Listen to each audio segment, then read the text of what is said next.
suite aux dernières déclarations publiques et à la première destitution officielle signée par le pape Léon XIV, un véritable tremblement de terre s'est déclenché dans certains milieux ecclésiastiques. Il y a ceux qui parlent d'un tournant historique, ceux qui craignent une restauration, ceux qui observent en silence et ceux qui commencent à trembler.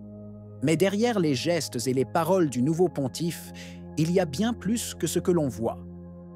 Restez jusqu'au bout. Certains détails échappent à beaucoup, mais pas à ceux qui savent tout chercher. Le pontificat du pape Léon XIV a officiellement débuté par une messe solennelle, célébrée dans la basilique Saint-Pierre. Rome a fourni le cadre d'une liturgie pleine de symbolisme, mais c'est l'homélie du nouveau pontife qui a fait mouche, offrant aux fidèles non pas un discours générique, mais une déclaration d'intention claire et sans hésitation. 2 mots clés, répétés à plusieurs reprises, unité et amour. Prononcés non pas comme des slogans, mais comme des lignes directrices précises d'un pontificat qui semble vouloir archiver définitivement l'ambiguïté et la confusion qui ont marqué ces dernières années. Le pape Léon ne voulait pas se donner l'image d'un innovateur ou d'un réformateur. Au contraire, il se présente comme un serviteur de la foi du peuple de Dieu, non pas comme un législateur d'une doctrine nouvelle, mais comme le gardien d'un héritage ancien, reçu, non inventé. Il a parlé clairement. Le Christ n'a pas demandé à Pierre d'être un chef isolé, mais de confirmer les frères dans la foi et de les garder unis dans la vérité. Et l'unité, a-t-il souligné, ne peut exister sans amour. Mais un amour qui n'est pas un sentiment vague, mais plutôt une fidélité à la parole et à la tradition. Un amour qui, comme le rappelle saint Paul, est le cep qui maintient fermement toute la structure. Peu après l'extinction des bougies, après la messe d'inauguration, sa première décision concrète est arrivée. La destitution de l'archevêque Vincenzo Paglia de son poste de grand chancelier de l'Institut Jean-Paul II.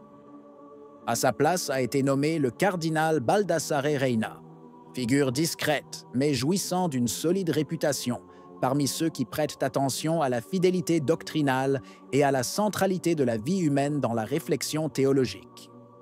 Cette nomination a immédiatement suscité l'intérêt des observateurs, car Paglia avait été l'un des architectes de la profonde révision de l'Institut qui a eu lieu sous le pontificat précédent.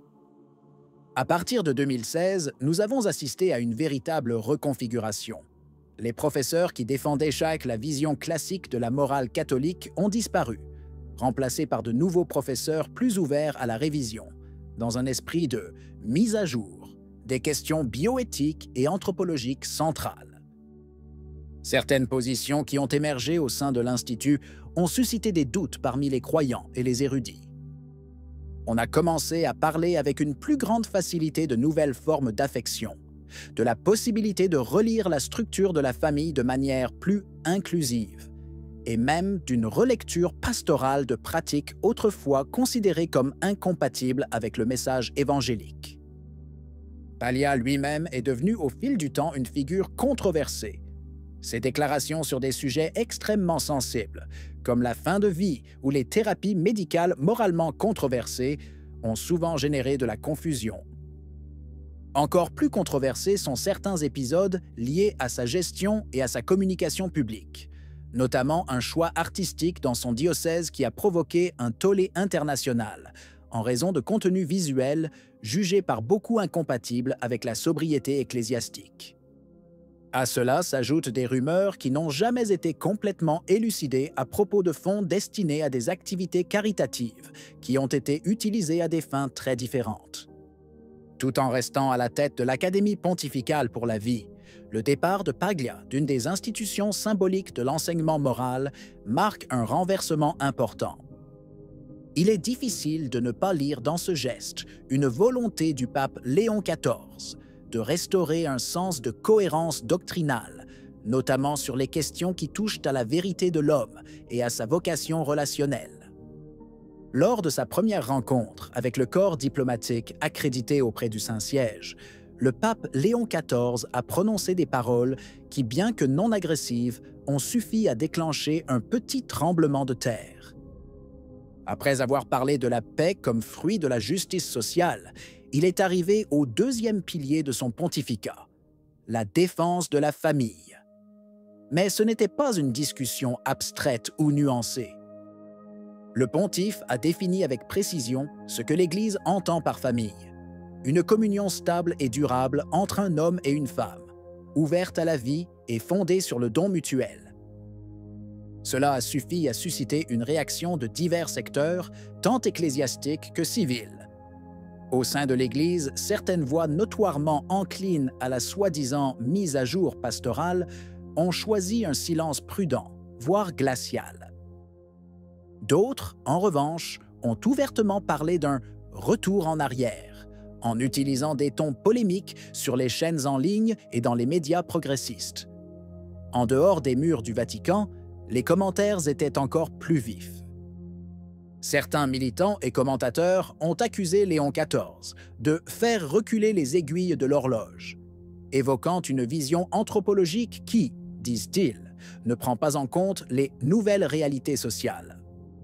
Mais sur ce point précis, le pape a été sans équivoque. Il ne s'agit pas, dit-il, d'une bataille idéologique ou culturelle, mais plutôt de fidélité à la vérité sur l'homme et au plan originel du Créateur. Une vérité qui ne discrimine pas, mais qui guide, qui ne s'impose pas, mais propose. Et surtout, cela ne change pas avec les changements du consensus public. Ces paroles, « La vérité est une personne », le Christ, ont eu un fort écho parmi ses fidèles, qui pendant des années se sont sentis marginalisés pour avoir simplement répété ce que l'Église a toujours enseigné. Mais tout le monde ne partage pas l'enthousiasme qui a éclaté autour des premiers actes du pontificat du pape Léon XIV.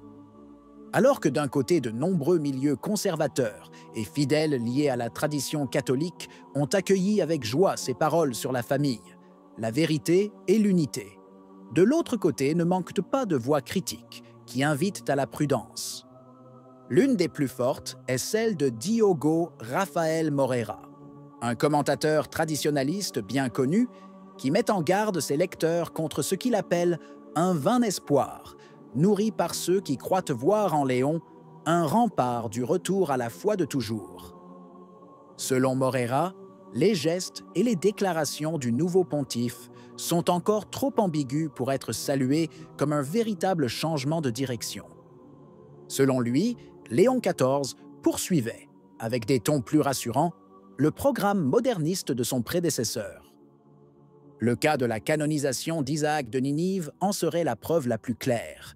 Isaac, en effet, appartenait à l'Église d'Orient, séparée de Rome et opposée au Concile d'Éphèse.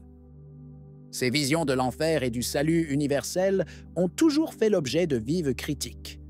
Pourtant, en 2024, le pape François a officialisé sa mémoire liturgique et Léon XIV a confirmé la décision sans aucune réserve. Ce n'est pas, selon Moreira, un détail négligeable, mais un signe clair de continuité avec une approche œcuménique qui tend à dépasser les dogmes en faveur d'un mysticisme indistinct, plus proche des sensibilités gnostiques que du depositum fidei. Il ne s'agit pas, dit-il, d'une simple ouverture au dialogue, mais d'une théologie qui vide le contenu de la foi pour le remplacer par des expériences spirituelles subjectives et transconfessionnelles. Mais les critiques ne s'arrêtent pas là. Toujours selon Moreira, l'erreur la plus grave n'est pas celle du pape, mais celle des conservateurs qui, pour trouver un point d'appui, se précipitent pour célébrer chaque geste, comme s'il s'agissait de la preuve définitive d'un changement de direction. Le pire aveugle est celui qui ne veut pas voir, dit-il, dénonçant un certain enthousiasme aveugle qui finit par légitimer ce qui en d'autres temps aurait été dénoncé avec force. Mais contrairement à ce qu'affirme Moreira, même si le pontificat du pape Léon XIV ne fait que commencer, on ne peut nier que certains de ses gestes et paroles marquent déjà un net changement de paradigme par rapport au passé immédiat.